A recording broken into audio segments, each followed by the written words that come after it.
Bienvenue à tous, dans cette vidéo nous vous proposons des solutions pour tendre vers une salle de bain zéro déchet. La salle de bain est une de ces pièces de la maison qui génère le plus de déchets, notamment plastique, bouteilles de shampoing et de gel douche, tubes de crème et de dentifrice contenant plastique pour le déodorant, coton-tige, brosse à dents, peigne, rasoir. Et peu de personnes pensent à appliquer leurs habitudes de tri des déchets dans la salle de bain, où l'on place en général qu'une unique petite poubelle. Voici donc maintenant 3 conseils qui vous permettront de réduire drastiquement votre production de déchets dans la salle de bain. Conseil numéro 1. Choisir des produits multi-usages. Parlons d'abord de l'huile de coco. Au-delà de son utilisation en cuisine, l'huile de coco peut avoir 10 autres usages différents dans la salle de bain en tant que produit de beauté. Il peut servir d'anti-rides, d'anti-cernes, comme soin hydratant pour le corps et pour le visage, de baume anti-vergeture et de cicatrisant. On peut aussi s'en servir comme bain de bouche antibactérien pour lutter contre les aftes et blanchir les dents. Il peut servir de soin pour les cheveux puisqu'il nourrit, protège du soleil, il favorise la pousse et il hydrate le cuir chevelu pour apaiser les démangeaisons. L'huile de coco peut également servir de baume à lèvres. Appliquez-en généreusement et laissez poser toute une nuit. Les gerçures auront disparu au matin. Enfin, on peut s'en servir comme démaquillant doux. Voyez par vous-même.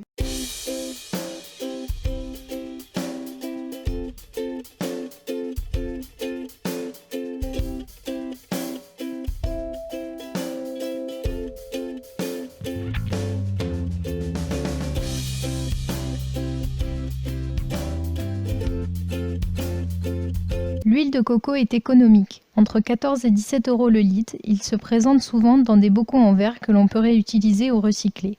C'est un ingrédient pur qui convient à toute la famille et à tous les types de peau. Attention, l'exploitation de coco ne se fait pas en Europe. Cela signifie que cette huile est importée en général d'Asie du Sud.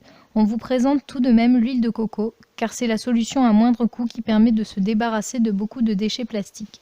L'impact CO2 de l'import de l'huile de coco est moins important que l'impact environnemental de la production de l'ensemble des tubes de crème et soins qu'elle remplace. Si l'impact écologique de l'importation longue distance vous pose encore problème, d'autres huiles végétales peuvent être considérées en alternative. L'huile de lin et de chanvre sont produites en Europe par exemple, cependant celles-ci sont environ 5 fois plus chères. De plus, l'huile de coco comme l'huile de palme peut nuire à la biodiversité locale en exploitation intensive. On peut aussi critiquer la situation de beaucoup d'exploitants de cocotiers qui sont sous-payés. Privilégiez alors l'huile de coco équitable et issue de l'agriculture biologique. Produit multi-usage numéro 2. L'aloe vera. L'avantage de l'aloe vera, c'est qu'on peut en faire pousser chez soi, dans un grand pot parce que ça pousse vite. Plantez le plant d'aloe vera dans un terreau sec, terreau à cactus ou mélange de terre, gravier, sable, sans enterrer les feuilles. Placez le pot dans un endroit ensoleillé ou dans une pièce maintenue à au moins 18 degrés. Arrosez lorsque la terre est sèche sur les 7 premiers centimètres de profondeur, un doigt environ, et évitez de la laisser dans une pièce d'eau. Environnement trop humide pour cette plante. Pour utiliser le gel d'aloe vera, coupez une feuille dans le sens de la longueur et raclez l'intérieur avec une cuillère pour recueillir la pulpe. Et voilà. Recette cosmétique, anti-cerne. Remplir un bac à glaçons avec de l'aloe vera et un peu d'eau.